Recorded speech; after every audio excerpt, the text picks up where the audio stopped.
ನಮಸ್ಕಾರ. ಇದೀಗ ತಾನೇ ಬಂದಿರುವ ಮಾಹಿತಿಗಳು. ಗೃಹಲಕ್ಷ್ಮಿಯರಿಗೆ ಹಣ ಹಾಕದಂತೆ ಹೈಕೋರ್ಟ್ಗೆ ಅರ್ಜಿ ಹಾಕಲಾಗಿದ್ದು, ಆದರೆ ಆದೇಶ ನೀಡಲು ಹೈಕೋರ್ಟ್ ನಿರಾಕರಿಸಿದೆ. ಯಾಕೆ ಏನಾಯಿತು ನೋಡೋಣ.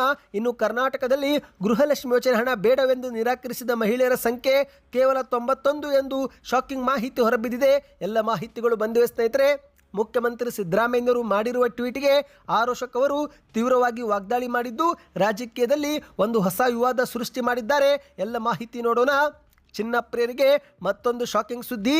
2 ದಿನ ಸಣ್ಣ ಕುಸಿತ, 3ನೇ ದಿನ ದೊಡ್ಡ ಮಟ್ಟದ ಏರಿಕೆ. ಹೀಗೆ ಚಿನ್ನ ಮೆಲ್ಲನೆ ಏರಿಕೆ ಆಗ್ತಾ ಇದೆ. ಹಾಗಾಗಿ ವಿಡಿಯೋನ ಸ್ವಲ್ಪ ಸ್ಕಿಪ್ ಮಾಡಬೇಡಿ.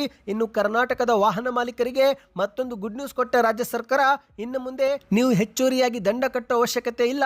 ಸರ್ಕಾರದಿಂದ ಒಂದು ಗುಡ್ ನ್ಯೂಸ್ ಬಂದಿದೆ. ಎಲ್ಲ ಮಾಹಿತಿಗಳನ್ನು ಡೀಟೇಲ್ ಆಗಿ ನೋಡೋಣ. ಅದಕ್ಕೂ ಮೊದಲು ನೀವು ನಮ್ಮ ಚಾನಲ್ಗೆ ಮೊದಲು ಬಾರಿ ಭೇಟಿ ಕೊಡ್ತಿದ್ರೆ ಸುದ್ದಿ 9 ಯೂಟ್ಯೂಬ್ ಚಾನಲ್ಗೆ ಸಬ್ಸ್ಕ್ರೈಬ್ ಮಾಡಿಕೊಳ್ಳಿ. ಪಕ್ಕದಲ್ಲಿ ಕಾಣಿಸುವಂತಹ ಗಂಟೆ ಕೂಡ ಒತ್ತಿ. ಇದರಿಂದ ರಾಜ್ಯದ ಮಾಹಿತಿಗಳು ನಿಮಗೆ ಸಿಗುತ್ತವೆ. ವಿಡಿಯೋಗೆ ಲೈಕ್ ಮಾಡಿ ಮತ್ತು ವಿಡಿಯೋ ಪೂರ್ತಿಯಾಗಿ ನೋಡಿ. ಬನ್ನಿ ಸ್ನೇಹಿತರೆ, ಎಲ್ಲ ಸುದ್ದಿಗಳನ್ನು ಡೀಟೇಲ್ ಆಗಿ ನೋಡೋಣ.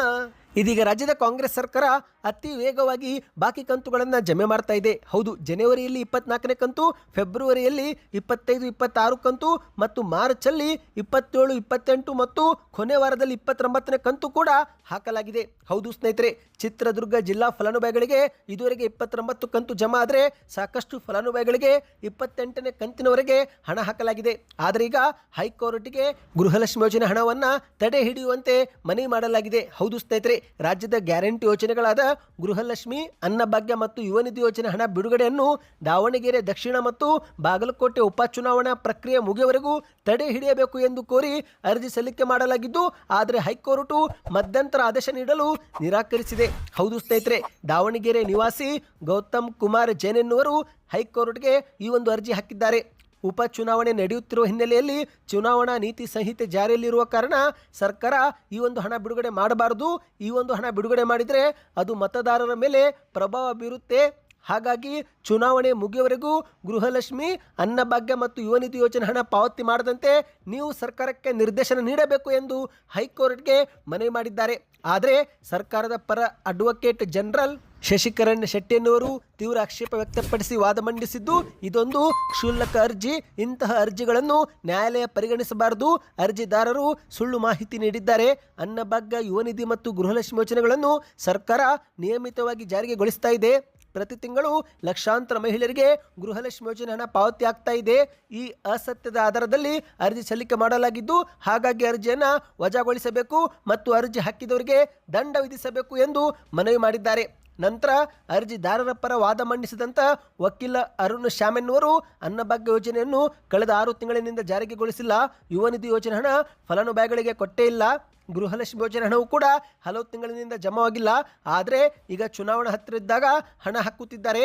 ನೀತಿ ಸಂಹಿತೆ ನಂತರವೂ ಕೂಡ ಚುನಾವಣಾ ಆಯೋಗದ ಅನುಮತಿ ಪಡೆಯದೆ ಹಣ ಬಿಡುಗಡೆ ಮಾಡಿದ್ದಾರೆ. ಇನ್ನು ಸ್ವತಃ ಸುಪ್ರೀಂ ಕೋರ್ಟು ಉಚಿತ ಕೊಡುಗೆಗಳು ದೇಶದ ಬೆಳವಣಿಗೆ ಮಾರಕ ಎಂದು ಹೇಳಿದೆ ಎಂದು ಹೇಳಿಕೆಯನ್ನು ಕೊಟ್ಟಿದ್ದಾರೆ. ನಂತರ ನ್ಯಾಯಾಲಯ ವಾದ ಪ್ರತಿವಾದಗಳನ್ನು ಆಲಿಸಿ ಅಂತಿಮ ತೀರ್ಪು ಕೊಟ್ಟಿದ್ದು, ಈಗ ರಾಜ್ಯದಲ್ಲಿ ಕಾಂಗ್ರೆಸ್ ಸರ್ಕಾರ ಅಧಿಕಾರದಲ್ಲಿದೆ. ಅವರು ನೀತಿಗಳನ್ನು ರೂಪಿಸಿದ್ದಾರೆ. ಮಧ್ಯಂತರ ಆದೇಶ ನೀಡಲು ಸಾಧ್ಯವಿಲ್ಲ. ಮುಂದಿನ ವಿಚಾರಣೆಯನ್ನು ಏಪ್ರಿಲ್ 15ಕ್ಕೆ ನಿಗದಿಪಡಿಸಲಾಗಿದೆ ಎಂದು ನ್ಯಾಯಾಲಯವು ತೀರ್ಪು ಪ್ರಕಟಿಸಿದೆ.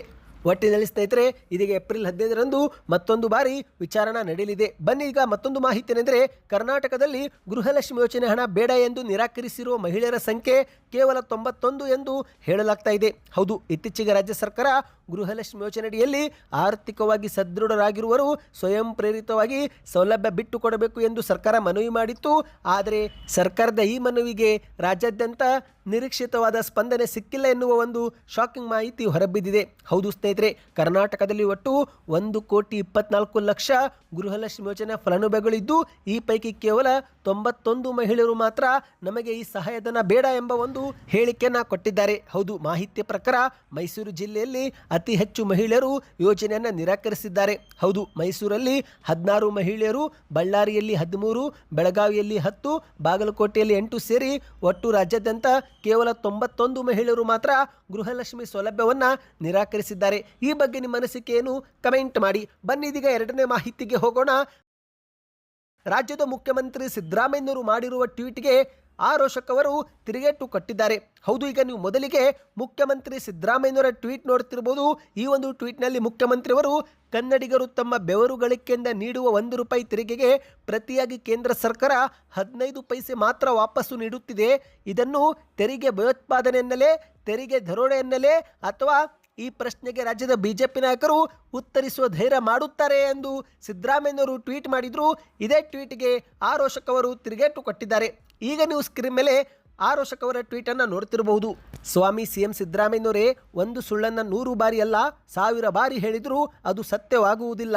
ತೆರಿಗೆ ಹಂಚಿಕೆ ಹೇಗೆ ನಡೆಯುತ್ತದೆ, ಅದಕ್ಕಿರುವ ಮಾನದಂಡಗಳು ಏನು, ಇವೆಲ್ಲ ತಮಗೆ ಚೆನ್ನಾಗಿ ಗೊತ್ತು. UPA ಅವಧಿಗೆ ಹೋಲಿಸಿದರೆ NDA ಅವಧಿಯಲ್ಲಿನೇ ಕರ್ನಾಟಕಕ್ಕೆ 3 ಪಟ್ಟು ಹೆಚ್ಚು ಹಣ ದೊರೆತಿದೆ ಎನ್ನುವ ಸತ್ಯ ನಿಮಗೂ ಕೂಡ ಗೊತ್ತು. 2 ಬಾರಿ ಮುಖ್ಯಮಂತ್ರಿ ಆಗಿರುವ ತಮ್ಮಂತವರು ಕೇವಲ ಹೈಕಮಾಂಡ್ ನಾಯಕರ ಮೆಚ್ಚುಗೆಗಾಗಿ ಪದೇ ಪದೇ ಇಲ್ಲ ಸಲ್ಲದ ಆರೋಪ ಮಾಡಿ ರಾಜ್ಯದ ಜನತೆ ದಿಕ್ಕು ತಪ್ಪಿಸುವ ಪ್ರಯತ್ನ ಮಾಡುವುದು ತಮಗೆ ಶೋಭೆ ತರುವುದಿಲ್ಲ. ಪಾಪ ಕಾಂಗ್ರೆಸ್ ಪಕ್ಷದ ಇನ್ನುಳಿದ ನಾಯಕರಿಗೇನೋ ಅನಿವಾರ್ಯ, ಇಷ್ಟ ಇದೆಯೋ ಇಲ್ಲೋ ಅಧಿಕಾರಕ್ಕಾಗಿ ವಿಧಿ ಇಲ್ಲದೆ ನಕಲಿ ಗಾಂಧಿ ಕುಟುಂಬದ ಗುಲಾಮಗಿರಿ ಮಾಡಿಕೊಂಡಿದ್ದಾರೆ. ಆದರೆ ತಮಗೆ ಅಂದೋ ಇಂದೋ ನಾಳೆಯೋ ಕುರ್ಚಿ ಬಿಡುವ ಪರಿಸ್ಥಿತಿಯಲ್ಲಿರುವ ತಮಗೆ ಹೈಕಮಾಂಡ್ ಮುಲಾಜು ಏಕೆ? ತಮ್ಮ ಪುತ್ರನ ರಾಜಕೀಯ ಭವಿಷ್ಯಕ್ಕೆ ಆತ್ಮವಂಚನೆ ಮಾಡಿಕೊಳ್ಳುತ್ತಿದ್ದೀರಾ ಎಂದು ಆರೋಶಕ್ ಅವರು ಪ್ರಶ್ನೆ ಮಾಡಿದ್ದಾರೆ. ಒಟ್ಟಿನಲ್ಲಿ ತಮ್ಮ ಮೊದಲ ಅವಧಿಯಲ್ಲಿದ್ದಂಥ ಗತ್ತು, ಗಾಂಭೀರ್ಯ, ಆತ್ಮವಿಶ್ವಾಸ ಇದ್ಯಾವುದೂ ಕೂಡ ಈಗ ತಮ್ಮಲ್ಲಿ ಕಾಣುತ್ತಿಲ್ಲ.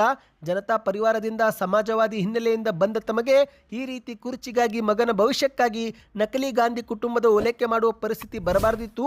ರಾಜಕೀಯ ಜೀವನದ ಸಂಧ್ಯಾ ಕಾಲದಲ್ಲಿ ನಿಮಗೆ ಬಂದಿರುವ ಈ ದುಸ್ಥಿತಿ ಬಗ್ಗೆ ನನಗೆ ಕನಿಕರವಿದೆ. ಆದರೆ ಸುಳ್ಳಿನ ಮೇಲೆ ಸುಳ್ಳು ಹೇಳಿ ತಮ್ಮ ವರ್ಚಸ್ಸಿಗೆ ತಾವೇ ಇನ್ನಷ್ಟು ಮಸಿ ಬಳಸಿಕೊಳ್ಳಬೇಡಿ.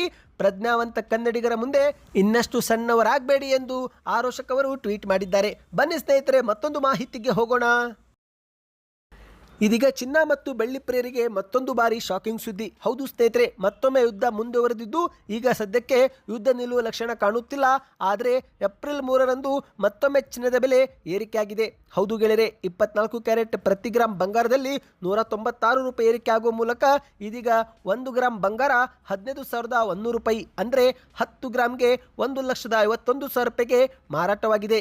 ಇನ್ನು ಬೆಳ್ಳಿ ಬಗ್ಗೆ ನೋಡುವುದಾದರೆ ಈಗ ಬೆಳ್ಳಿ ಮತ್ತೊಮ್ಮೆ ಯಥಾಸ್ಥಿತಿ ಕಾಯ್ದುಕೊಂಡಿದೆ. ಹೌದು, 1 ಗ್ರಾಮ್ ಬೆಳ್ಳಿ ₹250 ಬಂದು ತಲುಪಿದೆ. 10 ಗ್ರಾಮ್ಗೆ 2,500, 1 kg ಬೆಳ್ಳಿ ₹2,50,000 ಆಗಿದೆ ಸ್ನೇಹಿತರೆ.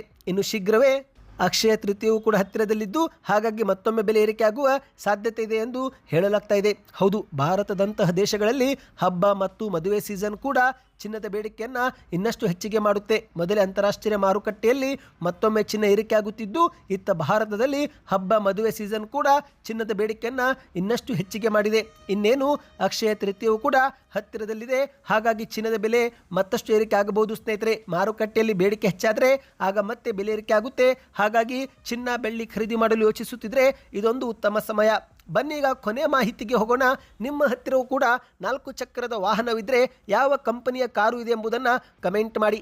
ಇದೀಗ ಕರ್ನಾಟಕದ ವಾಹನ ಮಾಲೀಕರಿಗೆ ಒಂದು ಗುಡ್ ನ್ಯೂಸ್ ಸಿಕ್ಕಿದೆ. ಹೊರ ರಾಜ್ಯದಲ್ಲಿ ಇನ್ನು ಮುಂದೆ ಹೆಚ್ಚುವರಿಯಾಗಿ ದಂಡ ಕಟ್ಟುವಂತಿಲ್ಲ. ಹೌದು ಗೆಳೆಯರೆ, ಕರ್ನಾಟಕದ ವಾಹನ ಮಾಲೀಕರು ಎದುರಿಸುತ್ತಿದ್ದ ದೀರ್ಘಕಾಲದ ಸಮಸ್ಯೆಯೊಂದಕ್ಕೆ ಅಧಿಕೃತವಾಗಿ ಪರಿಹಾರ ಸಿಕ್ಕಿದೆ. ಅದುವೇ ರಾಜ್ಯದ ವಾಹನಗಳ ಮಾಲಿನ್ಯ ನಿಯಂತ್ರಣ ಪ್ರಮಾಣ ಪತ್ರ ಅಂದರೆ PUC ಪ್ರಮಾಣ ಪತ್ರ. ಹೌದು ಸ್ನೇಹಿತರೆ, ಈ ಒಂದು ಹಿಂದೆ ಕರ್ನಾಟಕ ನೋಂದಣಿಯ ವಾಹನಗಳು ಮಹಾರಾಷ್ಟ್ರ, ಗೋವಾ, ಕೇರಳ, ಆಂಧ್ರ ಪ್ರದೇಶ, ತಮಿಳುನಾಡಿನಂತಹ ರಾಜ್ಯಗಳಿಗೆ ಹೋದಾಗ ಅಲ್ಲಿನ ಟ್ರಾಫಿಕ್ ಪೊಲೀಸರು ಆನ್ಲೈನ್ನಲ್ಲಿ ಮಾಹಿತಿಯನ್ನು ಪರಿಶೀಲಿಸುತ್ತಿದ್ದರು. ಆದರೆ ಅಲ್ಲಿ ಯಾವುದೇ PUC ಪ್ರಮಾಣ ಪತ್ರ ಸಿಗುತ್ತಿರಲಿಲ್ಲ. ಹಾಗಾಗಿನೇ ಸರಿಸುಮಾರು ₹10,000ವರೆಗೆ ಫೈನ್ ಹಾಕುತ್ತಿದ್ದರು. ಆದರೆ ಇದೀಗ ಕರ್ನಾಟಕ ಕೇಂದ್ರದ ವಾಹನ ಪೋರ್ಟಲ್ನೊಂದಿಗೆ ಸಂಯೋಜಿಸಲು ಮುಂದಾಗಿದೆ. ಈ ಮೂಲಕ ವಾಹನ ಸವಾರರು ಟ್ರಾಫಿಕ್ ಫೈನ್ನಲ್ಲಿ ಸಾವಿರಾರು ರೂಪಾಯಿ ಇನ್ನು ಮುಂದೆ ಉಳಿಸಬಹುದಾಗಿದೆ. ಹೌದು ಸ್ನೇಹಿತರೆ, ಇಲ್ಲಿಯವರೆಗೆ ಕರ್ನಾಟಕದ ವಾಹನಗಳು PUC ಪ್ರಮಾಣ ಪತ್ರ ಹೊಂದಿದ್ರೂ ಕೂಡ ಅವುಗಳ ಮಾಹಿತಿ ಕೇಂದ್ರ ಸರ್ಕಾರದ ವಾಹನ ಪೋರ್ಟಲ್ನಲ್ಲಿ ಕಾಣಿಸುತ್ತಿರಲಿಲ್ಲ. ಇದರಿಂದಲೇ ಸರಿಸುಮಾರು ₹10,000ವರೆಗೆ ಹೊರ ರಾಜ್ಯಕ್ಕೆ ಹೋದಾಗ ದಂಡವನ್ನು ಕಟ್ಟಬೇಕಾಗುತ್ತಿತ್ತು. ಆದರೆ ಏಪ್ರಿಲ್ 1, 2026ರಿಂದ ರಾಜ್ಯದ ವಾಹನಗಳ PUC ಮಾಹಿತಿಯನ್ನು ನೇರವಾಗಿ ಕೇಂದ್ರ ಸರ್ಕಾರದ ವಾಹನ ಪೋರ್ಟಲ್ಗೆ ಲಿಂಕ್ ಮಾಡುವ ಕ್ರಮವನ್ನು ರಾಜ್ಯ ಸರ್ಕಾರ ತೆಗೆದುಕೊಂಡಿದೆ. ಈ ಮೂಲಕ ಇನ್ನು ಮುಂದೆ ವಾಹನ ಮಾಲಿನ್ಯ ಪ್ರಮಾಣ ಪತ್ರಗಳ ಮಾಹಿತಿ ದೇಶಾದ್ಯಂತ ಲಭ್ಯವಾಗಲಿದ್ದು ಡಿಜಿಟಲ್ ವ್ಯವಸ್ಥೆ ಇನ್ನಷ್ಟು ಪಾರದರ್ಶಕತೆ ಆಗಲಿದೆ ಸ್ನೇಹಿತರೆ. ಇದೊಂದು ಮುಖ್ಯವಾದ ಮಾಹಿತಿಯಾಗಿತ್ತು. ಸದ್ಯಕ್ಕೆ ಇಷ್ಟೇ ಇತ್ತು. ಈ ಎಲ್ಲ ಮಾಹಿತಿಗಳು ಇಷ್ಟವೆನಿಸಿದರೆ ಚಾನಲ್ಗೆ ಸಬ್ಸ್ಕ್ರೈಬ್ ಮಾಡಿಕೊಳ್ಳಿ. ನಿಮ್ಮ ಅನಿಸಿಕೆಗಳನ್ನು ಕಮೆಂಟ್ ಮಾಡಿ.